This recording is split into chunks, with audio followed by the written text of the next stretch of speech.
Kampung Kepala Benang nama dia. Ya, kamu lain tak ada tanah. Jadi kampung? Kampung Kepala Benang. Asal usul, ya. Asal usul pun dari Kampung Kepala Benang lah. Okey. Ini tanah belum diproses lagi, yang ni sudah diproses. Yang ni pun sudah diproses ni. Ni. Kalau dulu proses tanah ni ya, tanah ni ambil dari lubang tanah tu, dijemur dulu. Jemur tanah kering, bau tumbuk dengan satu kaki bagi dia hancur. Lepas tanah dia hancur, tanah ni akan diayak lah.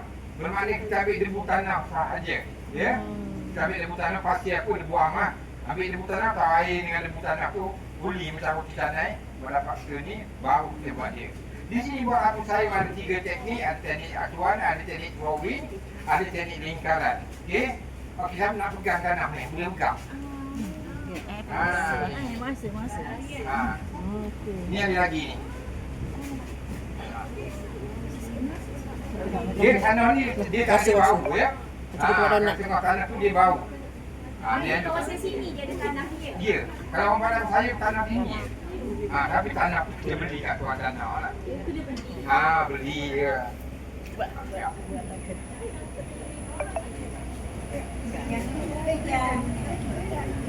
Tapi tengok kita kalau musim. Okey. Ni kita dah bentukkan dia dan dia membangun ni. Okey, ini kita dah bentuk labu sayung. Ni sayang kecil sajalah.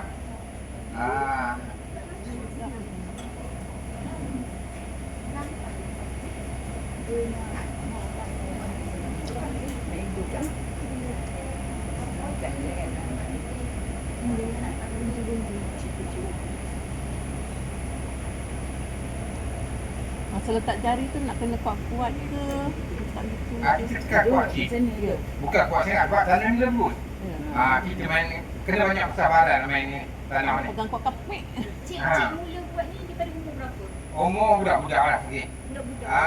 Sama budak. Saya buat ni ke turun-turun. Ya, saya generasi ketiga. Oh, generasi ketiga. Ya, lepas tu saya belajar ke teknik yang lebih moden lagi lah. Okey. Tahun 1992 saya pergi Jepun 1 tahun belajar sana. Belajar dekat Jepun Ya, masa tu kerja negeri tau. 1 tahun di sana.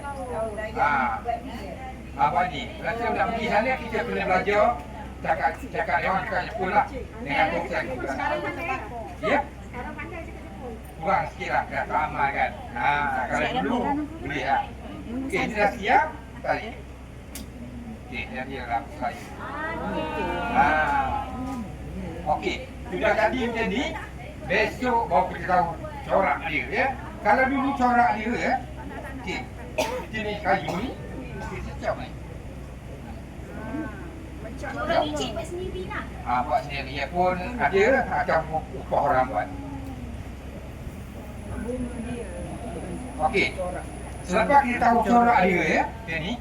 Okey, kita jemur dia 2-3 hari bagi kering. Ni pasal kering dia ni baru kita pergi bakar dia ya. Okey. Kalau generasi mula bakar dia pakai bulu. Generasi kedua macam orang bakar kayu arab, pakai kayu.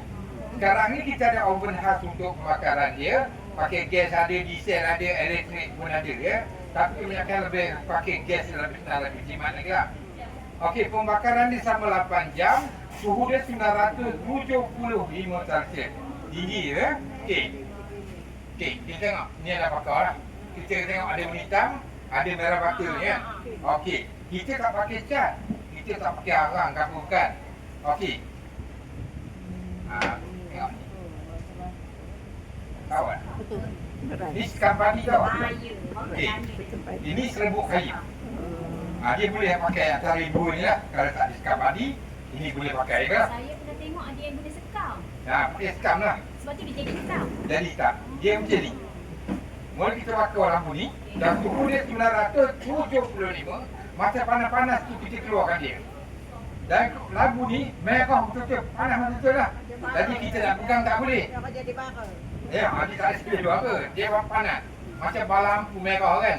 Okey, kita nak pegang tak boleh. Okey, kita ambil kayu ke besi, kita wanjang lubang ni.